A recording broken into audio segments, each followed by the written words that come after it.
Everyone, এই যে সকাল সকালে চলে আসলাম আমার ছোটোখাটো একটা ছাদ বাগানে।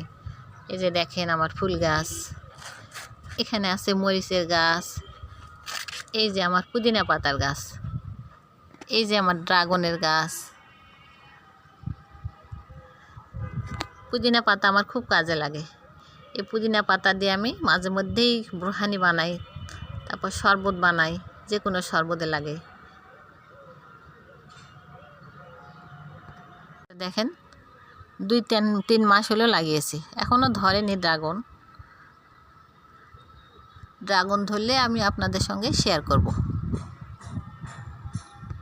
এই যে আরেকটা আমার লেমন গ্রাসের গাছ, মাঝে মধ্যে আমি স্যুপ বানাই তো সেই জন্যে লেমন গ্রাসের গাছটাও লাগিয়ে রাখছি।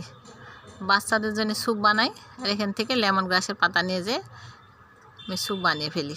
এই যে মেহেদি গাছ বালতিতে লাগিয়ে রাখছি, মেহেদি খুব দরকার লাগে, মাথায় দেওয়া হয়, হাতে দেওয়া হয়। অনেক বড় হয়েছে গাছটা। এই ফুলগুলো আপনাদের কেমন লাগে বলেন তো? আমার খুব কিন্তু ভালো লাগে, অনেক ভালো লাগে এই ফুলগুলো। এই যে এইখানে আরেকটা আছে, দেখেন কত সুন্দর লাগতেছে ফুলগুলোকে। ফুল দেখলে আমার মনটা ভরে যায়।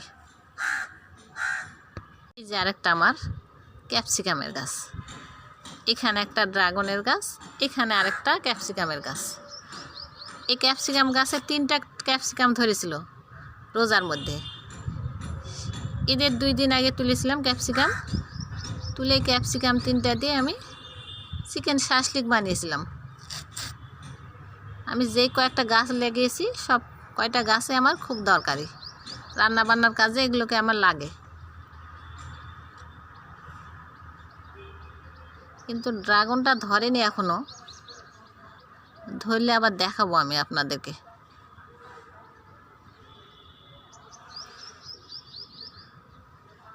এই যে আমার ছোটোখাটো ছাদ বাগান, কেমন লাগলো আপনাদের? আশা করি অবশ্যই ভালো লেগেছে।